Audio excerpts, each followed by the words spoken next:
Hi everyone, here's some of what's heading your way tonight. Your news at 9. Everyone over the age of 16 years old is now eligible to receive a COVID-19 vaccine in Kansas. I'm Zach Dodge with the story. Plus, Missouri moves into phase 2 of its rollout plan to look at who's eligible in that state.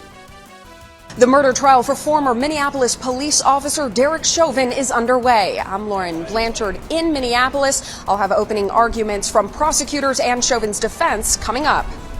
Doug Hedia's weather. Jacob Leonard has sports. This is KOAM News at 9 on Fox 14. The 4 states' most watched news starts now. Thank you for joining us tonight. I'm Jordan Abbey. The final phase of coronavirus vaccine distribution begins in Kansas, making everyone 16 and older eligible for a vaccine. KOAM's Zach Dodge has how a local drugstore is going to handle things as demand increases once again. 59-year-old Baxter Springs resident Timothy Fish has been waiting for today to come for a while. I just hope that it's the start of a better future. At first he had to wait for a vaccine because he wasn't eligible, and then last week he was in the hospital for several days after having a heart attack. Put a couple stent in, and three and a half days later I got out. I was ready to get out. Tired of being used as a pincushion. So he was happy to be a pincushion again on Monday as he finally got that first elusive dose. I found out while I was here doing something else that I could get it, and I could get it right now. I was like, well, can I do it? And yeah, sure. We didn't have any doses scheduled, but we had, with the opening up of the new phase, we had a lot of interest. So owner Brian Caswell put together a small on-the-spot clinic where they would pop open a vial of vaccine if they had at least 10 people commit to coming in before 6 p.m. It's a little riskier, but I think early in the stage like this, we'll be able to fill up that 10. Moving forward, they'll keep on putting together clinics based on appointments. But no matter how they do it, Caswell says they're ready to get vaccines into arms. It just creates this, again, feeling of like liberation, of knowing that, you know, I'm able to make that step to a new normal. I hope that this gives me some protection, and you got to protect yourselves and everybody else. In Cherokee County, Zach Dodge, KOAM News. There is a walk-in clinic that's first come, first served at the Crawford County Fairgrounds this week. It's open to anyone above the age of 18 and is from noon to 6 p.m. on Wednesday. Our local health departments will continue to set up vaccine clinics on an appointment basis. You can find out how to set up an appointment in this story on our website. See it right there, KOAMnewsnow.com. Oklahoma today entered phase 4 of its COVID-19 vaccine rollout plan. It means, like Kansas, Oklahoma has now opened vaccines to all residents age 16 and older. Governor Kevin Stitt and state health officials held a media conference today about to discuss the move. The governor says nearly 2 million vaccines have already been distributed in the state. Today, Missouri entered phase 2 of that state's COVID-19 vaccination eligibility plan. They opened up eligibility to Missourians employed in construction, critical manufacturing, and remaining food sectors, includes those working in restaurants. Larry Bergner from the Newton County Health Department stresses the importance of those in the food sector being eligible for vaccines.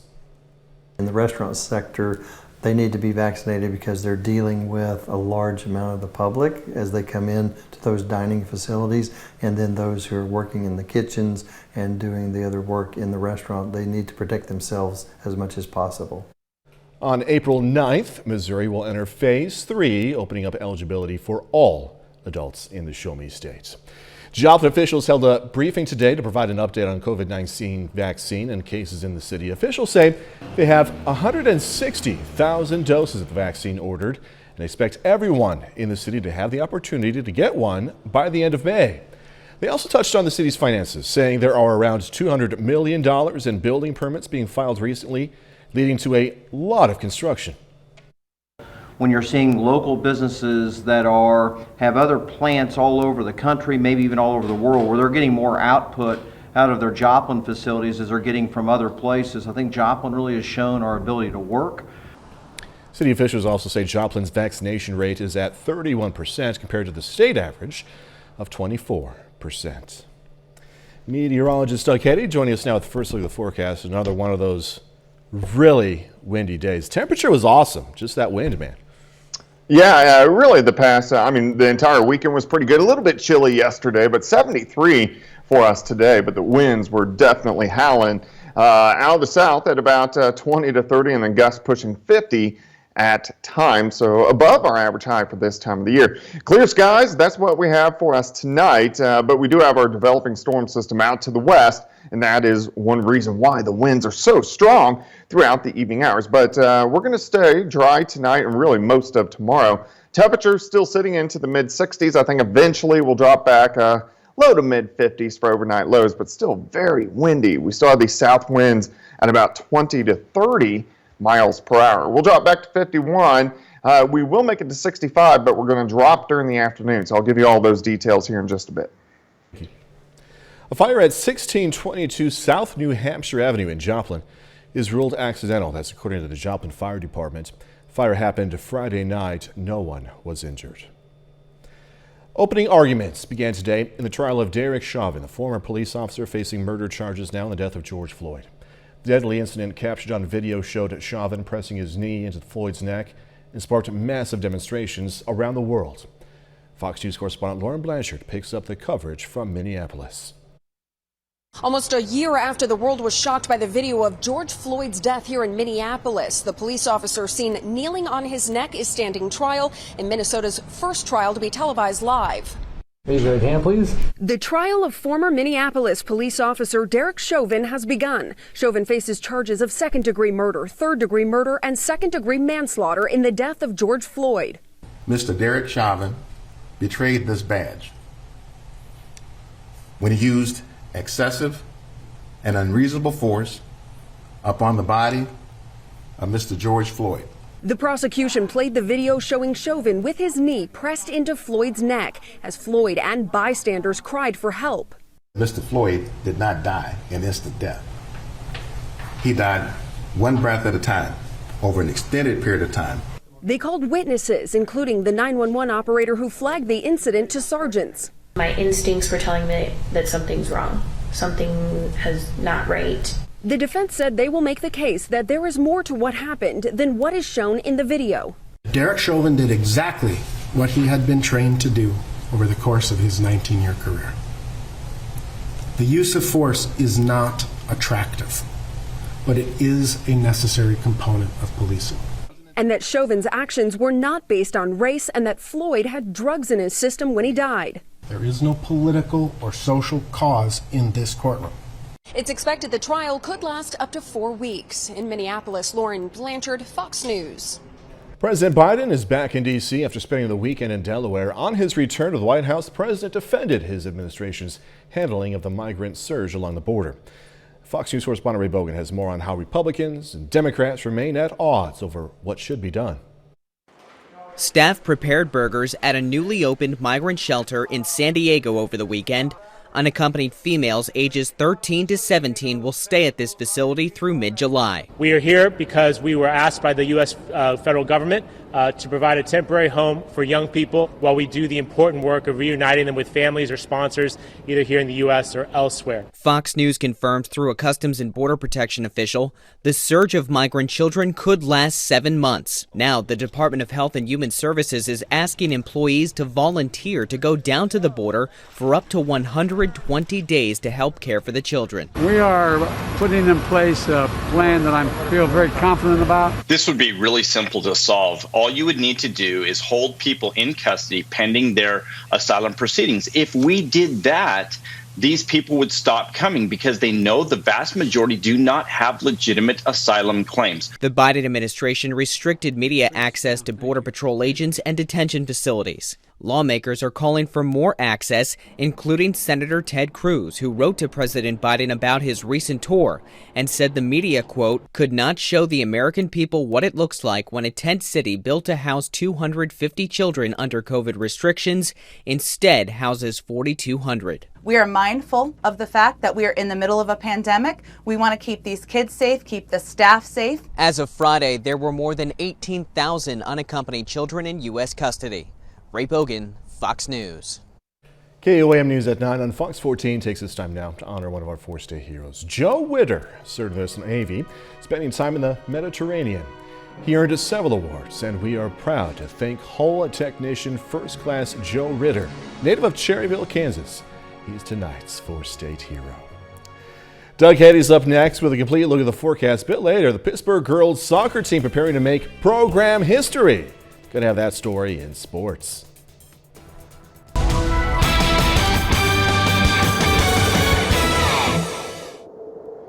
Well, it turned out to be another warm day for us today, but also extremely windy across the region as the winds were really kicking in at 20 to 30 sustained. And then, of course, we've had gusts much higher than that throughout the afternoon. But March in general, I mean, we're almost done with it, has been fairly warm. We got to remember how cold February was, but majority of the days in the month of March have been above average, which, hey, we'll definitely take. Looks good. Nice time-lapse Indigo Sky Casino and Resort. Plenty of sunshine, crystal clear blue skies for us today, and still we have the clear skies out there. Now, the allergies have been high on a scale of 1 to 10. Today's been a 10. Tomorrow's going to be a 10, so we need a little bit of rain to wash this out, but it's mainly the tree allergies, the elm, the maple trees that have been causing a lot of issues, the juniper trees as well.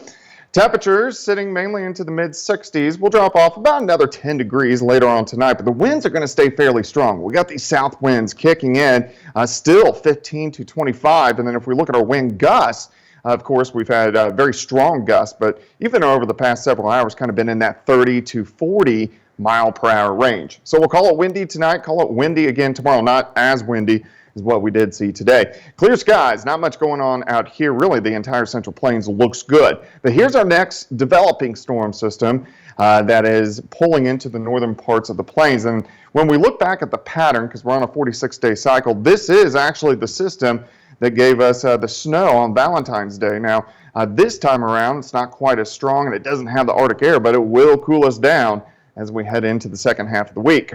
For us tonight, some clouds will increase late tonight. We'll drop back lower 50s. A lot of clouds tomorrow, but look at the wind shift. So here's about the noon hour. You can see everybody north of I-44 has a north wind. South of I-44, you got a south wind, and that's right where the front is. And as it pushes through, our temperatures will drop in the afternoon. So I think most of us mid-60s, and then we slide back during the afternoon. Now, there is a slight chance for a few thunderstorms in our southern counties. But most of us are going to stay dry. So this pushes through tomorrow evening. Temperatures continue to drop off. Clouds increase again on the backside of this system by Wednesday morning, and we may get a few showers, maybe even mixing in with a few flakes of snow by Wednesday morning. So we'll watch that, and then we clear out Wednesday afternoon, kind of chilly, as we only go into the lower 50s for highs. So the best chance for rain tomorrow is our far southeastern counties. So really, let's say Mount Vernon, Monette, Granby, over toward Grove. Those are in southeast. That is the best shot to pick up any rain, but I really think most of us are going to stay dry as the system works through at least tomorrow, but we could get some showers Wednesday morning. 65 tomorrow, but we will drop into the upper 40s by evening. 52 on Wednesday, 56 on Thursday, back to 62 by Friday. Slight chances for rain over the weekend, but really it looks pretty good. Look at Easter Sunday, high temp of 70 degrees. Those look great. You know that Interstate 44 has a lot of power to change that wind direction. Goodness. Yeah, it really does. But I mean, hey, those cold fronts, I mean, this just kind of like Saturday, you know, you really felt that front roll in by the evening. Oh, yeah. All right. We'll see you in a little bit. Thanks so much, Doug. Coming up, more severe weather throughout parts of the South, from flooding to tornadoes. Damaging, deadly weather ripping through the South, creating new problems as some areas are still cleaning up from last week's severe storms. Fox News' Sal Giangrasso reports. Several people are dead after flash floods swept across the Nashville area this weekend. The torrential downpours setting records and proving dangerous. Nashville received more than 7 inches of rain over the past 48 hours. Now that is the second highest two-day rainfall total in our history. First responders rushed to make more than 100 rescues as folks became trapped in their homes and vehicles. Authorities say at least one victim passed away after their car became submerged in high waters. Others appeared to die after being swept away. But city officials say previous encounters with severe weather made them better prepared to handle these incidents. Lessons from the 2010 flood did help us prepare for an improved flood response. Now, these include well-trained, swift water rescue teams and improved real-time information sharing. Meanwhile, down in neighboring Georgia, Massive recovery efforts are still underway after a series of deadly tornadoes ripped through the central part of the state last week. I really was thanking God that we was all okay from the situation, especially after seeing the house. Forecasters say at least one of the twisters was a Category EF4, the level of violent destruction shocking local leaders. This is only the 10th F4 tornado since 1950 in the United States. It's the first since 2011. As residents continue picking up the pieces in Georgia, Nashville is still keeping a watchful eye on water levels, with weather experts predicting another bout of heavy rainfall later this week. Sal Giangrasso, Fox News. Just ahead, there's the ongoing effort of getting rid of the cause of homelessness, right? But going to learn about one teenager's more short-term approach to taking care of the homeless. While home during COVID-19, a Californian teenager works to help those without a home. He made a prototype for a cart for the homeless, which includes features like a bed, toilet, storage, and more. Now he hopes to get his invention to as many as he can. Here's Fox's Ashley Dvorkin with his story. This is for the bed position. 17-year-old Jordan Seghetti-Loren used his time during the pandemic building a way to help the homeless, a multi-use cart called Homes to Go. On the cart, there is a fold-out bed that's about 6 to 7 feet long. On the other side of the cart, there is an emergency toilet. Jordan came up with the idea right before COVID-19. My dad was working on a similar type of portable home kind of thing. And then I also see homeless people around Newport that have shopping carts. So I thought that I could make something similar to a shopping cart, but then improve their shopping cart experience so they could live with dignity and privacy and have more functionality on the streets. It can also go over the rough terrain. It's not their fault, just a matter of circumstance. And I want to be able to give back to them and help them live on the streets. And I don't know how to solve homelessness, but I think that I can help them live a better life while they're homeless for the time being. Jordan received the LA Missions Community Impact Award and has found support within the community. One of the people that we're working with in LA, he's a pastor of a church, and he's very passionate about helping the homeless people. He's shown the cart to them through pictures and videos, and they've had a very positive response. Seghetti-Loren says it takes about $200 to make a cart. The goal now is to fundraise and build more, then distribute wherever possible. We've started in LA, so that's going to be our first area, but then hopefully eventually we can go past LA. In Hollywood, Ashley Dvorkin, Fox News. You like bacon, huh? How about some bacon-scented shoelaces? I ain't kidding right here. Gonna check this one out when we come back. First from Twizzlers, the chewy candy brand is launching its first ever mystery flavor. Take a look at that. And the company says consumers may have to go through more than a few twists before they guess right. The limited edition flavor will be available nationwide starting this spring. And just in case if you're curious what that flavor is, the mystery flavor will only be officially revealed this summer. All right, I like bacon, but I don't know about this. The sweet smell of bacon from your feet? Oscar Mayer is out with some bacon-scented shoelaces using its own hardwood smoked bacon for inspiration. Fans can get a super exclusive pair, we're being told, by entering a contest online. 1,500 lucky winners will be chosen next month. Again, that's one of those things where you really like bacon. Go ahead. It's all you. 30 more minutes, news, weather, and sports coming your way. The WHO prepares to release its report on the origins of COVID-19 as Europe battles another wave of the virus. I'm Greg Malka in London. That's my story. Coming up. Plus, voters in CJ, Carl Junction, are going to once again cast ballots for a proposed use tax.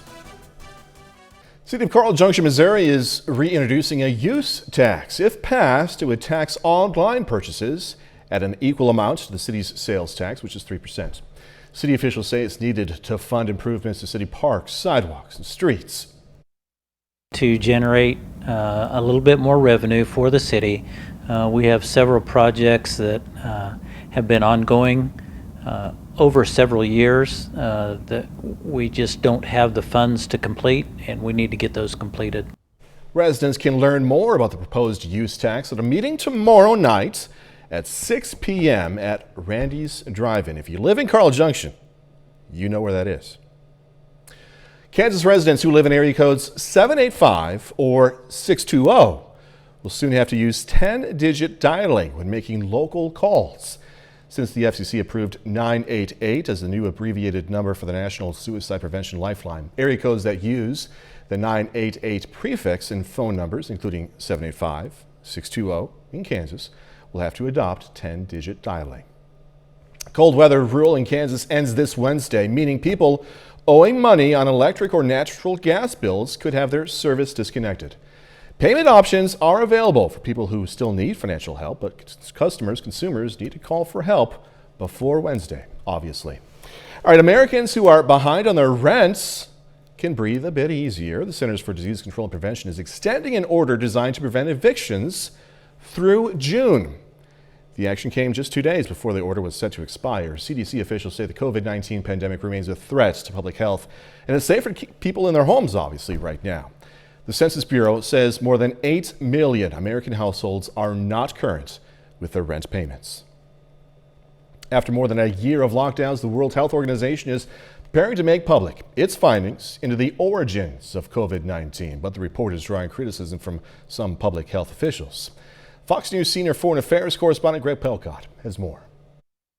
The World Health Organization expects to release its long-awaited report on the origins of COVID-19 Tuesday. According to a draft obtained by the Associated Press, researchers maintain the virus was most likely transmitted from bats to humans through another animal. Scientists say the theories that the virus leaked from a lab are extremely unlikely, but WHO officials are not ruling out further research. All hypotheses are on the table and warrant complete and further studies from what I have seen so far. The data is based largely on a visit by WHO experts to Wuhan, China, where the virus was first discovered. The report's release has been repeatedly delayed, raising questions about Beijing's influence over the findings. Today, the Biden administration said more than a dozen U.S. experts are reviewing the report. We have been clear that an independent technically sound investigation is what our focus is on. And once this is reviewed, we'll have an assessment about the steps forward. Meanwhile, European officials are still trying to contain a third wave of the virus. Leaders in France and Germany warn rising infections could soon overwhelm hospitals. But here in the UK, officials are easing lockdown measures, allowing people to gather outdoors in groups of up to 6 people. It's really wonderful to see everybody. I haven't seen most of these people at all since we've been under lockdown. More than 57% of UK adults have received their first dose of a coronavirus vaccine. In London, Greg Pelcott, Fox News. All that personal protective equipment you bought over the past year, well, it's tax deductible. The IRS says you can write off items including masks, hand sanitizer, disinfecting wipes.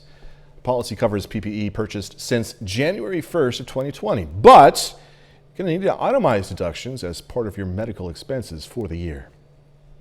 Almost a week stuck in the mud, one of the world's biggest cargo ships is on its way again. And now officials want to know how it happened in the first place, how it got stuck, right? Fox News national correspondent Trey Yingst has more now from Jerusalem. Heavy-duty tugboats sounding their horns to celebrate the end of nearly a week of uncertainty and economic turmoil.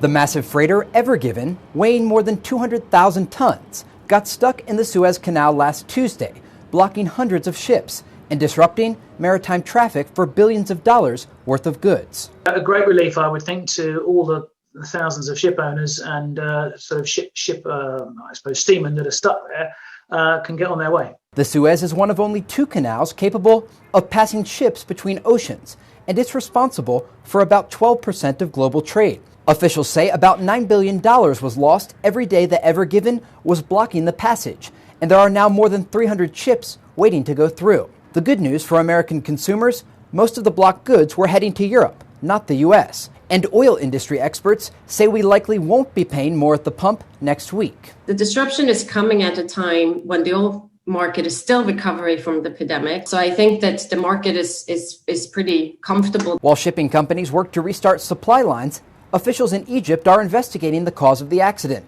and say they're looking at every possibility, including human error. Along with the dust storm or wind speed reasons, we had technical problems with the ship and possible personal reasons regarding the captain of the ship. The Canal Authority says it will take a week to 10 days to clear the backlog of ships waiting to pass through the Suez. In Jerusalem, Trey Yingst, Fox News. A bit later, the Pentagon wanting a bigger budget. President Biden, however, saying no.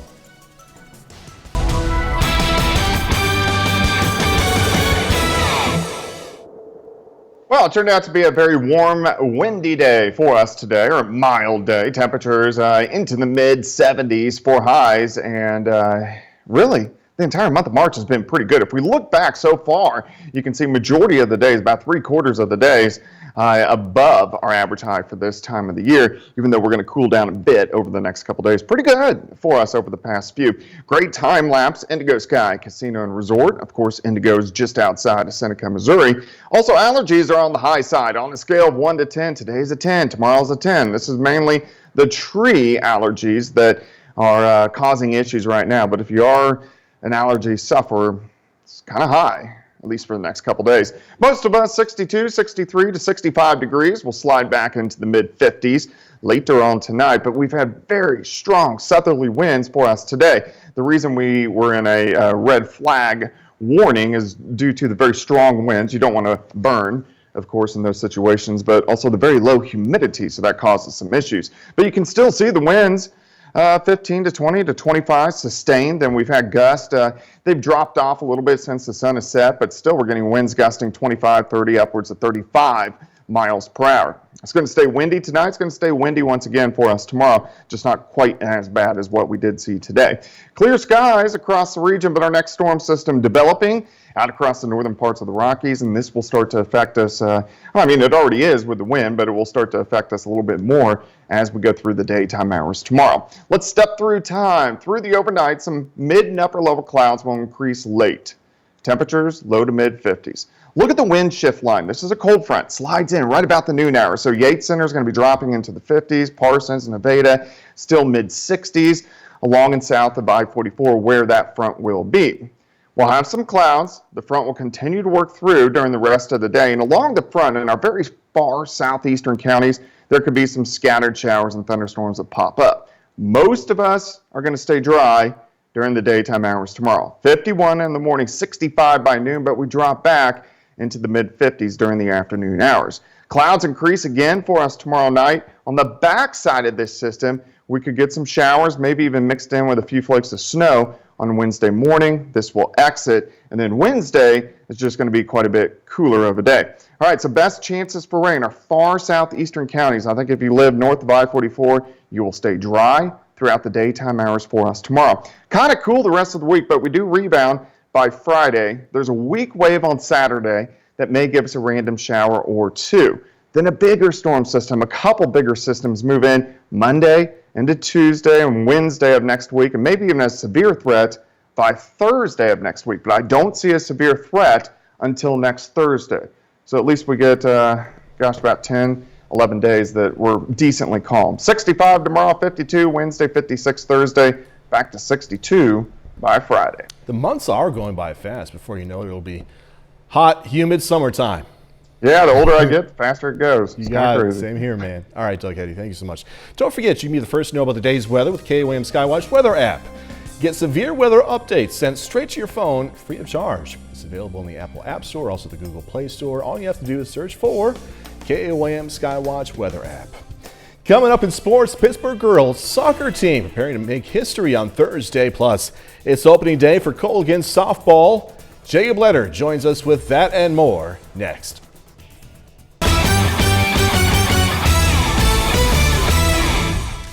Well, today is opening day for the Colgan softball team. Colgan has an interstate matchup right off the bat, hosting the Liberal Bulldogs. And we'll pick up today's game in the top of the first inning. Caitlin Crossland doing her thing in the circle. She gets 7 strikeouts in just 3 innings of work. The bottom half, Colgan does serious damage immediately. Grace Wixon back up the middle. Allie Marietta scores. Panthers on the board first. Later in the inning, Lauren Yagmore gets one through. Emma Brill, Gabby Riddell score. At that point, it's 5-0 Colgan. Check this out, though. They're not done. Ashley Marietta at the dish now. Hits it over everybody in right. 2-run score, but Marietta turning on the wheels. Rounds third into home to the inside the park homer. All Colgan today. Panthers take their opener 15-0. To football now. After a big win over 10th-ranked Southern Illinois, Missouri State now in the top 25 in the national rankings. The Bears are numbered 19 in the latest FCS rankings released today. Now, Missouri State is 4-4 overall. They're actually 4-1 this spring after going 0-3 in the fall. The Bears' next 2 games have been canceled, so their only game left in the regular season is on April 10th, hosting Youngstown State. The Pittsburgh High School girls soccer team will play its season opener tomorrow night at Carthage. That's the first game ever for the PHS girls program, and it's the result of 2+ years of work from a pair of girls on the team. 2 years ago, it was just an idea. We just wanted to provide a different outlet for girls that did want to play, because originally we only had 2 people playing. Natalie Talent and her teammate Katie Rodriguez were playing with the boys on the PHS co-ed soccer team in 2019 until they decided it was time to have a team of their own. As soon as the girls went through that process and got the approval from the school board, we just saw a massive increase with the interest and the numbers that came out to play. Now we have a team of 26 girls that you never would have known liked soccer if there wasn't a girls soccer team. The Pittsburgh girls play their first game in program history Tuesday night against Carthage. Their entire 10-game schedule is made up of teams from Missouri or teams from Wichita, Topeka, or Gardner, Kansas, with a lack of other girls soccer programs in southeast Kansas. You know, we're just doing what we can to do things now that will lead to success later. You know, maybe once we get our program established, other schools can do the same. For Talent, it's not about the wins and losses, it's about opportunity. There are a lot of people that don't think we should have started, that we wouldn't have enough girls, that our school's not big enough, and that the program will drop off after the momentum of getting the first team. And I think it's a great opportunity to prove those people wrong. And regardless of how this season goes, she knows that idea 2 years ago has turned into something that will have an impact on this team and the girls that come after. 20 years later, I'm going to look back and I'm going to think, wow, 20 years ago we started soccer. And it's just really powerful to think that it just takes a couple conversations and something big can happen that can change a lot of people's lives, because soccer is not just a sport to play, but an outlet for a lot of people and a place to come together and blend culturally and blend, with so many differences. Pittsburgh plays at Carthage tomorrow night before playing their home opener on Thursday against Neosho. And that's a look at sports. We're back with more news after the break. After years of escalating defense budgets under the Trump administration, President Biden reportedly will call for no spending increase this year. Republicans want one, so does the military. Fox News national security correspondent Jennifer Griffin tells us where things stand. It's a war most longtime Washington observers say the Pentagon knows how to win. It's budget season on Capitol Hill, and the Pentagon is rolling out its biggest guns to justify a $708 billion budget request for next year, as they outline how the threats against the nation continue to grow. At the confirmation hearing for the admiral who will oversee the U.S. military in the Pacific, the Pentagon had a warning. We've seen the largest military buildup by China. That does bring with it certain vulnerabilities. Republicans say in practical terms, a status quo budget is a cut. Unfortunately, reports suggest the Biden administration may to freeze defense spending. Of course, that means a reduction after inflation. Democrat Mark Pocan of Wisconsin tweeted, "If we literally cut our defense budget in half, we'd still spend $100 billion more on defense than China, $300 billion more on defense than Russia. Please don't let the GOP scare you into any more bottomless defense budgets." According to a 16-page document of, quote, hard prep questions obtained by Fox News, the Pentagon expects Defense Secretary Lloyd Austin will be asked during upcoming budget hearings about previous statements his deputy made. Deputy Defense Secretary Kathleen Hicks has argued in the past for 3 to 5% annual spending increases. One of the questions Austin expects, quote, did the Deputy Secretary change her mind, or did you overrule her? How can you justify this cut in defense spending? Congress knows how to push back when it comes to Pentagon cuts. For instance, when the Navy recently suggested retiring the USS Harry Truman, Republicans and Democrats in Virginia both balked. Having expensive weapons built in multiple states is another way the Pentagon protects these programs from ever-looming budget cuts. At the Pentagon, Jennifer Griffin, Fox News. Going to go through a rundown of entertainment coming your way this week on Fox when we come back.